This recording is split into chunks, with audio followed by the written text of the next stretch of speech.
Essa é a rua.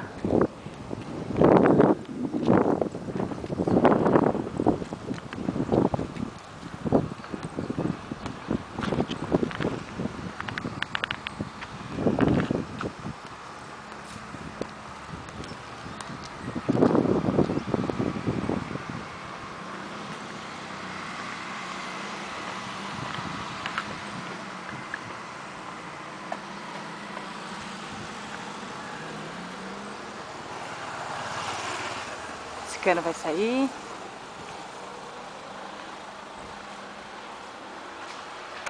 Aqui a entrada para a sala.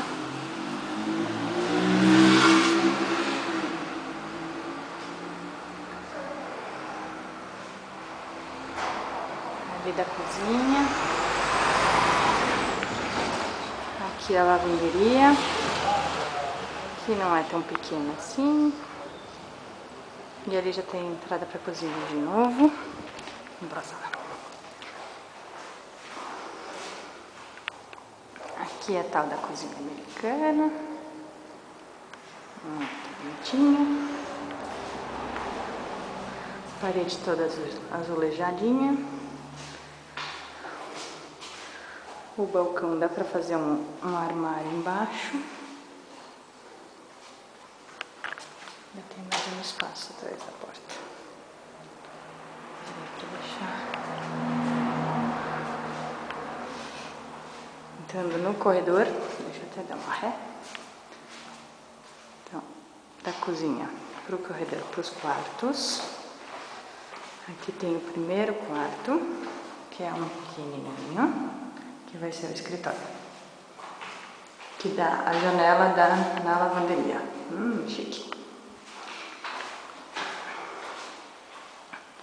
Aí no corredor de novo, aqui é o banheiro, que tem um acabamentinho com azulejos.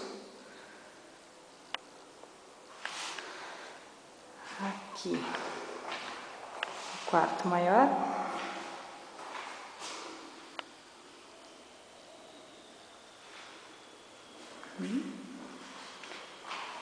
Aqui tem esse negócio aqui, para poder ter janela. Com telha transparente. E aqui o quarto do neném. E os dois quartos dão com vista para o fundo do terreno.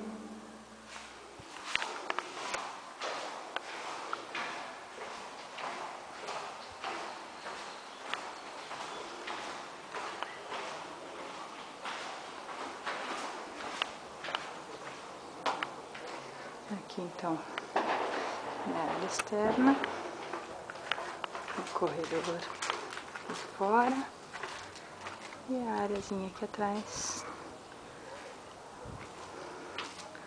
com escada, já bem acabadinha a casa, já tá pronta. Tem a parte de iluminação externa, dá pra ver um bocalzinho ali. Essa parte, a parte coberta, uma garagem coberta também já tá bem acabadinha, tudo bonitinho. E é isso aí, e essa vista maravilhosa que vai ser muito bom pra gente. E esse muro aqui a gente vai ter que fazer alguma coisa, que é do vizinho.